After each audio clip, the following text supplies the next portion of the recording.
একজন গীতিকার দু রকম ভাবে কাজ করেন। কেউ কেউ আছেন যিনি প্রথমে গানটি লিখছেন, তারপরে সেটার উপরে সুর আরোপ করা হচ্ছে। আবার কখনো কখনো এমন হয় যে সুরের উপর সুরটা আগে থাকে, তারপরে সেটার উপরে লিরিকটা বসাতে হয়। সেটা তো আপনি আসলে কিভাবে কাজ করতে স্বাচ্ছন্দ্য বোধ করেন? আগে লেখা তারপর সুর। আচ্ছা। কেউ কেউ সুরের উপর গান লেখে, এটা হ্যাঁ। আসলে সুযোগ সবার হয় না। কেউ কেউ সুর, ওটা সবসময় দেখা যায় মিউজিক ডিরেক্টর ওই সুর করে, তার উপর কেউ কথা কথা বসা দেয় আর কি। কিন্তু আমি বেশিরভাগ যেমন ইয়ার সিনেমার গানটা যে এর বেশি ভালোবাসা জানে, ওখানে একটা সিনেমা গান করেছি। তারপরে অনেক স্বাদের ময়না যে গানটা করেছি, এটা সুরের উপরে আমি লিখেছি। শফিক তুহিনের সুরে আমি সুরের উপরে গানটা লেখা হয়েছে। দর্শক, চলুন ফিরে যাই আমাদের আজকের অতিথি গীতিকার আবু সায়েম চৌধুরীর কাছে। ভাইয়া, যেমনটি বলছিলাম যে গীতিকার হয়ে ওঠা এটা একটা জার্নির মধ্য দিয়ে যেতে হয়, এবং আপনার ক্ষেত্রেও তার ব্যতিক্রম নয় নিশ্চয়ই। শুরুটা কিভাবে হয়েছিল, কি কেন আসলে গান লেখা? যখন কলেজে লেখাপড়া করি তখন টুকটাক কবিতা লিখতাম আর কি। তারপর আমি ওখান থেকে ঢাকা বিশ্ববিদ্যালয়ে আসলাম, তখনও চর্চা চলছে, টুকটাক লেখালেখি করি। কিন্তু আসলে তো গান হচ্ছে বিভিন্ন ধরনের গান তো গুনগুন করে গাইতাম। তখন এভাবে দেখা যায় যে আমি, তবে গান লেখাতে কিছুটা প্রশিক্ষণ লাগে, সেটা আমি কিছু শিখেছি। তখন আমি যখন ইন্টারমিডিয়েট পড়ি তখন মোহাম্মদ রফিকুজ্জামান স্যারের একটা ক্লাস হতো ইয়াতে, পাবলিক লাইব্রেরি না, ঢাকা বিশ্ববিদ্যালয়ে ওদিকে আর কি। তো ওখানে কিছুদিন আমি প্রশিক্ষণ নিয়েছিলাম। তারপর ওখান থেকে আস্তে আস্তে মিল্টন খন্দকার, ওনার সাথে কিছু আমি প্রশিক্ষণ নিয়েছি। এভাবে আস্তে আস্তে আমার যাত্রা শুরু। কিন্তু সেইটা যাত্রাটা দীর্ঘদিন ছিল, সহজে ওটা একটা রেকর্ডিং হয় নাই। তখন তা 2001-2 সালের দিকে, তখন মানাম আহমেদ ভাই সুরে আমার প্রথম কাজ হয়। না, মানাম আহমেদ ভাই আমাকে ব্রেক দিয়েছিলেন প্রথম। আমি গীতিকার হিসেবে প্রথম আত্মপ্রকাশ আত্মপ্রকাশ, আপনার। জি। হ্যাঁ। শাহনাজ রহমান কিন্তু শিকদার। ছোটবেলা থেকে বই পড়তে ভালোবাসতেন? বই পড়তে তো হবেই, সাথে বিভিন্ন ধরনের বেশ লিজেন্ডারি যারা গীতিকবি ছিল, গাজী মাজহারুল আনোয়ার, মোহাম্মদ রফিকুজ্জামান, তারপরে আফিনা মুস্তফা কামাল, নজরুল ইসলাম বাবু, সব বরেণ্য গীতিকারদের গান শুনতাম। পরিবারে এমন কেউ ছিলেন যিনি না, আমার গানের পরিবারে সাথে যুক্ত ছিলেন? কেউ রিলেটেড না। তাহলে আমাদের গানের প্রতি আপনার এই ফ্যাসিনেশনটা কিভাবে তৈরি হলো? টুকটাক কবিতা লিখলাম। আচ্ছা। পরে দেখলাম যে ওরা মানে গানের যে ছন্দগুলো আছে ওভাবে ছন্দ আকারে লেখা শুরু করলাম, এবং পরে চিন্তা করলাম যে গানটাই আমি লিখি, কবিতা হিসেবে স্বীকৃতি পাওয়ার চেষ্টা করছি। কারণ আমি জানি বাংলাদেশে কবি অনেক আছে, কিন্তু কবিতা লেখে, গান লেখে কিন্তু, কবিতা লেখে কিন্তু কম 200 থেকে 300 এরকম। আপনি যখন ঢাকা বিশ্ববিদ্যালয়ে লেখাপড়া করছিলেন তখন আপনি সেই ব্রেকটা পেলেন? হ্যাঁ, মানে সেই সুযোগটা শেষের দিকে, কিভাবে ঢাকা এসেছিল? বিশ্ববিদ্যালয় পড়ার শেষের দিকে যখন মাস্টার্স পরীক্ষা দিয়েছি তখন আমার এই আচ্ছা। শুরুটা হয়। সুযোগটা কিভাবে তৈরি হয়েছিল? আমি তো বিভিন্ন কিছু কিছু লোকের সাথে, মিউজিক ডিরেক্টরের সাথে যোগাযোগ রাখতাম। তখন তো ফোনের যুগ ছিল না, সরাসরি যেতে হতো আর কি। দেখা করে কথা বলতে হতো গানের সুযোগের জন্য। সুযোগ ছিল না, ফোন টোন ছিল না তখন। ওই যেতাম, এবং মগবাজার বেশিরভাগ স্টুডিও ছিল, মগবাজার এবং ভেলি রোডে। আচ্ছা। তখন তখন ওই অনেকের সাথে দেখা হতো, প্রণব ঘোষ, তারপরে ওখানে প্রায় সবাই আসতো, সবাই আড্ডা হতো আর কি। মিল্টন খন্দকার এবং রাজেশ ঘোষ, রাজেশদা আসতো। সবার সাথে যোগাযোগ, সবার সাথে তখন থেকে আস্তে আস্তে পরিচয় হয়েছে আর কি। আচ্ছা। এই পরিচয় সূত্রে ধরে তখন মানাম ভাই ওখানে নিয়মিত কাজ করতো। মানাম ভাই উনি তো বাংলাদেশের বরেণ্য মিউজিশিয়ান। তখন মানাম ভাইয়ের সাথে প্রথম আমার কাজ হয়। আচ্ছা। তারপর পথ চলা শুরু হয়েছে। যে গানটির প্রথম কাজ হয় সেই গানটি কি আপনার আগে থেকে লেখা ছিল, নাকি কথা বলে তারপর ডিসিশন নিয়েছেন? না, কিছু লেখা ছিল, তখন কিছু কারেকশন করে মানাম ভাইটা শুরু করলো কাজটা আর কি। তারপর তো ওখানে পরে আসলো, ওখান থেকে শুরু হলো। তারপরে মনিজামান, আপনি নাম শুনছেন কিন্তু? মনিজামান ভাই বেশিরভাগ আমার কাজ, মনিজামান ভাইয়ের সাথে কাজ করেছি। তখন একটা অ্যালবাম করলাম, ওখানে ডলি সাহিন্দ ছিল, রবি চৌধুরী ছিল, এসডি ছিল, আখি আলমগীর ছিল। আচ্ছা। সবাইকে একটা অ্যালবাম ছিল, 10টা গান ছিল, ওখানে 8টা গান আমার ছিল আর কি। বাহ। ওখানে কাজ করলাম। তারপরে মনিজামান ভাইয়ের সুরে আর একটা ইয়ে করলাম, এটা হচ্ছে হিন্দি গানের রিমিক্স, ওটা কিছু করলাম। এভাবে পথ চলা শুরু আর কি। সিনেমার গানের জন্য কাজ করেছি। শফিক কিন্তু আমার বন্ধু, ও তো হিউজ সিনেমায় কাজ করছে। বিশেষ করে জাজ মাল্টিমিডিয়ার নিয়মিত লিরিসিস্ট এবং সুরকার ছিল, নিয়মিত কাজ, প্রচুর সিনেমায় কাজ করছে। জাজ মাল্টিমিডিয়া মিনিমাম 7-8 সিনেমায় কাজ করছে, 8-10টা সিনেমায় কাজ করছে। এখন পর্যন্ত কি সঙ্গীত শিল্পী এবং সঙ্গীত পরিচালক শফিক তুহিনের সাথে আপনার কাজের সংখ্যাটা বেশি? সবচেয়ে বেশি এক্স্যাক্টলি। যেহেতু বন্ধু মানুষ, আমার কাছে মনে হয় আন্ডারস্ট্যান্ডিং বা তারপর রসায়নের আমি কাজ জায়গাটা করছি ভালো। অনেক সাথে, এবরা টিভু ভাই, ভাই এখন অসুস্থ, আল্লাহ তাকে সুস্থ রাখুন। এবরা টিভু ভাইয়ের সাথে কাজ করেছি, সাবজেক্ট ছিল নারী। আচ্ছা। নারী আমার মা, নারী আমার বোন, নারী প্রাণের প্রিয়তমা, নারী আপনজন, এভাবে লিখছিলাম আর কি। উনি ভাই কাজটা করছে। তারপরে এবং এবরা টিভুর ভাইয়ের সাথে আমি কয়েকটি কাজ করছি, বৈশাখীর গান গাইছি, বৈশাখ নিয়ে আর কি। একজন গীতিকার দু রকম ভাবে কাজ করেন। কেউ কেউ আছেন যিনি প্রথমে গানটি লিখছেন, তারপরে সেটার পরে সুরারোপ করা হচ্ছে। আবার কখনো কখনো এমন হয় যে সুরের উপর। সুরটা আগে থাকে, তারপরে সেটার উপরে লিরিকটা বসাতে হয়। সেটা তো আপনি আসলে কিভাবে কাজ করতে স্বাচ্ছন্দ্য বোধ করেন? আগে লেখা তারপর সুর। আচ্ছা। কেউ কেউ সুরের উপর গান লেখে, এটা হ্যাঁ। আসলে সুযোগ সবার হয় না। কেউ কেউ সুর, ওটা সবসময় দেখা যায় মিউজিক ডিরেক্টর ওই সুর করে, তার উপর কেউ কথা কথা বসা দেয় আর কি।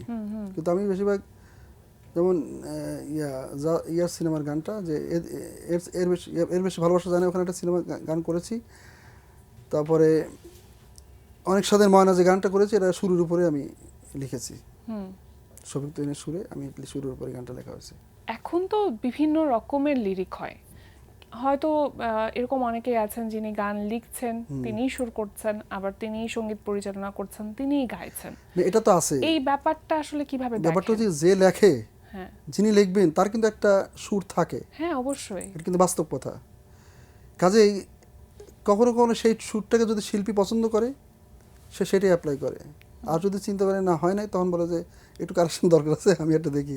আপনার ক্ষেত্রে কখনো এমনটা হয়েছে একটা কিনা করেছিলাম, যে গান লিখেছেন সাথে সুরটাও করা হ্যাঁ, হয়েছে? প্রমিথিউসের বিপ্লব ভাই হ্যাঁ। একটা করেছিলাম, সেটা হচ্ছে এই গানটা বেশ হিট করছিল ওই সময়। কি কথা বলিব আমার কোনো সুখের কথা নেই, কি খবর জানাবো আমার কোনো ভালো খবরও নেই, এইভাবে আর কি। এই গানটা বিপ্লব ভাই শুনলাম, উনি বললো যে সুর চেঞ্জ করা যাবে না, আমি এটাই করবো। আচ্ছা। এটা যত সময় কি জানি সুখের কথা দুঃখের কথা, আমার এই গানের ট্র্যাকেই ছিল, হ্যাঁ হ্যাঁ।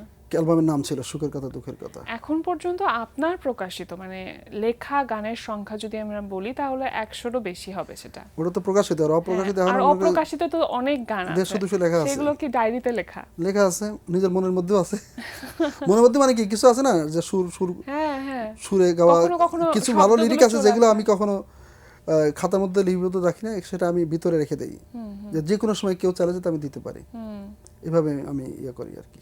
আচ্ছা, রয়্যালটির একটা বড় বিষয় আছে বা রয়্যালিটি কপিরাইটের বাংলাদেশে এখনো ইয়ে হয় না। আমাদের গীতিকবি সংঘ আছে, গীতিকবি সংঘ বাংলাদেশ, ওখানে আমাদের সভাপতি আসিফ ইকবাল ভাইয়া আর সাধারণ সম্পাদক জয় সারিয়ার, আমি কিন্তু ওখানকার সদস্য।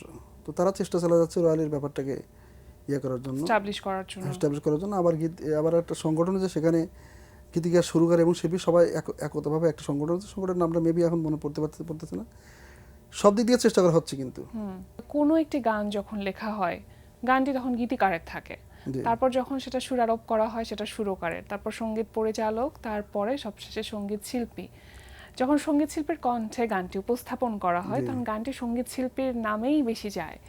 কখনো কখনো গীতিকারের নামটা একটু পাশেই থেকে যায়। এটা ভয়ানক বিপদ একটা এটা বাংলাদেশের জন্য, খারাপ লাগা।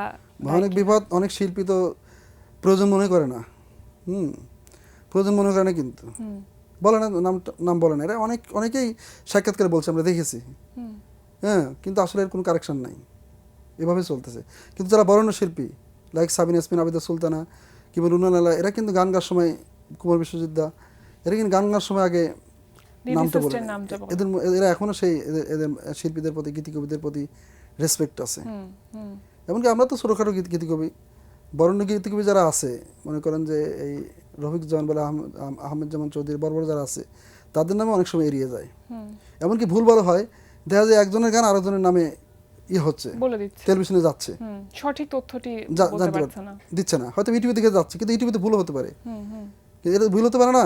এখন গাজী মাজনুন একজন বরেণ্য গীতিকবি, যার কয়েক হাজার গান আছে, তার যদি সেটাকে ভুল করে, সেটা অন্যায় না? এটা বিরাট অন্যায়। এখন যারা নতুন লিখছে, মানে গীতিকার হিসেবে তৈরি করতে চায় নিজেকে, তাদের জন্য আসলে কি পরামর্শ দিবেন? তাদের কোন বিষয়টি নিয়ে, বিশেষ করে শব্দ চয়নের জায়গা থেকে কোন বিষয়টি নিয়ে ভাবা উচিত? ছন্দমিলটা মেইন আর কি, গানের ছন্দমিলটা মেইন ফ্যাক্টর। গানের যাতে কবিতা এক জিনিস আর গান হচ্ছে আরেক জিনিস, গানের একটা অন্তমিল থাকতে হবে। এগুলো যেন মেনে, এগুলো সবাই আমরা দেখি কিছু কিছু বেশিরভাগ গীতিকবি মোটামুটি নিয়ম মেনেই চলে, নিয়ম মেনেই গান করে।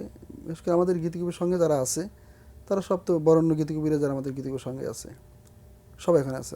কখনো কেউ আপনার কাছে এসেছে কিনা, নতুনরা কেউ, যে কিভাবে গান লিখতে হয় সেই বিষয়টি আমাদেরকে শেখান? এটা আসলে আমার সৌভাগ্য হয় নাই। হ্যাঁ। এগুলো সাধারণত বড় বড় যারা মোহাম্মদ রফিকুজ্জামান বড় বড় যারা আছে তাদের কাছে যায়, মিল্টন খন্দকার যারা হাইলি এস্টাবলিশ তাদের কাছে যায়, এবং তারা আমি যেমন রফিকুজ্জামান স্যারের কাছে শিখছি কিছুটা, আবার মিল্টন খন্দকার এর কাছেও গেছি, এদের কাছে মোটামুটি আমি শিখেছি আর কি। তারপরে যারা মিউজিক ডিরেক্টর যারা ভালো আছে তারা মোটামুটি এগুলো কারেকশন করে দেয়, যেখানে একটা সমস্যা আছে, যেখানে সমস্যা যে আছে। ধরনের গান প্রকাশিত হচ্ছে সেই গানগুলো নিয়ে আপনি কি বলবেন একজন গীতিকার এখন হিসেবে? গানের তো আসলে চেঞ্জ হয়ে গেছে, মনে করেন যে আমাদের সময় সবসময় গীতিকবিদের সময়ের সাথে নিজেকে খাপ খাওয়াতে হয়।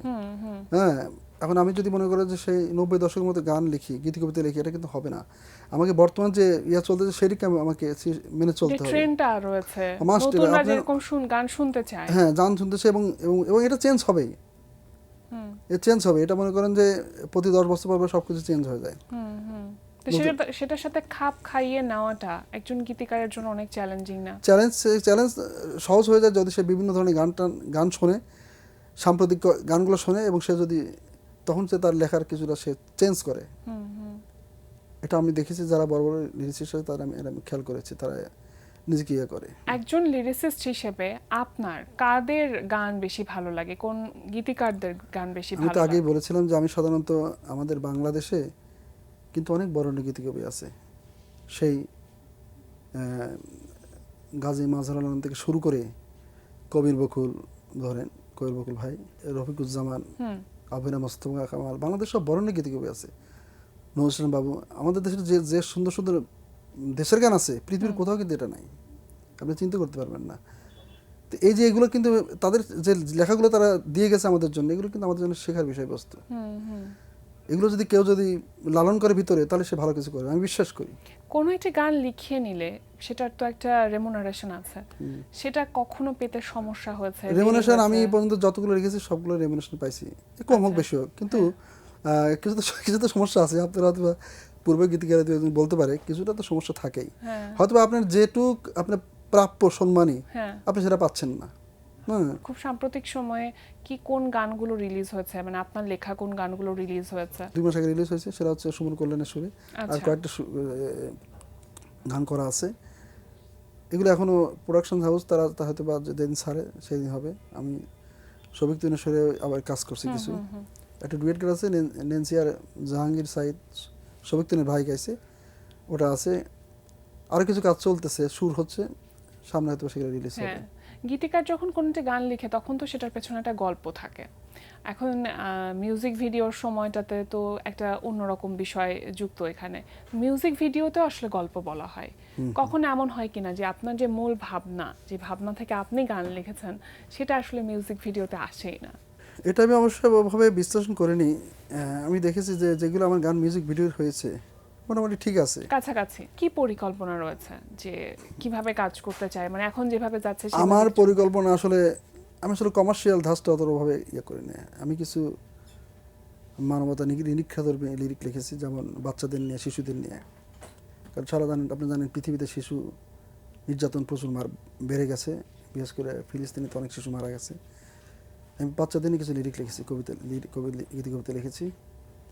এগুলো আমার করার খুব ইচ্ছে। এরা মনের ক্ষুদে এবং ভিতরে দায়বদ্ধতা থেকে আমার কাজ করার ইচ্ছা। এবং যেভাবে আমরা সামাজিক অবক্ষয়, বিশেষ করে মেয়েদের প্রতি, তো সেখানে আমি একটা কিছু গীতিকবিতা কাজ করবো, আমি ইচ্ছে আছে আর কি সামনে। আমি জানি না সেটা আল্লাহ তাআলা বাস্তবায়িত করবে কিনা। অবশ্যই আমার চিন্তাধারা সবসময় পজিটিভ, মনে করেন যে সুপার কমার্শিয়াল চিন্তাধারা আমার নাই। আমার কথার মধ্যে অবশ্যই যারা লিরিকগুলো লিখবো, হ্যাঁ, সেটা যেন মানুষ বোঝে যে এটা ভালো লাগছে লোকটা, কিংবা মানুষটা ভালো লাগছে, আমার মধ্যে এটা চিন্তা থাকে। আমি এমন করে লিখবো না যেটা আমার দায়বদ্ধতাকে এড়িয়ে যায়। আমি বাহ, দারুণ করে বললেন। আপনার জন্য অনেক অনেক শুভকামনা রইল।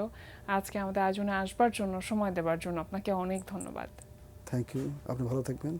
প্রিয় দর্শক, এতক্ষণ কথা হচ্ছিল অতিথির সঙ্গে। এবার সময় হয়ে গেল বিদায় নেবার। আমাদের অনুষ্ঠান সম্পর্কে আপনার যে কোনো মতামত ও পরামর্শ জানাতে লিখুন এই ঠিকানায়। প্রযোজক দিন প্রতিদিন, বাংলা ভিশন, নূর টাওয়ার, 110 বীরত্তম CR Dutta road, Dhaka 1205। Phone 96320303 আমাদের ইমেল অ্যাড্রেস dinprotidin@banglavision.tv। দার্শনিক ও সাহিত্যিক সর্দার ফজলুল করিমের একটি উক্তি বলে বিদায় নেব আজ।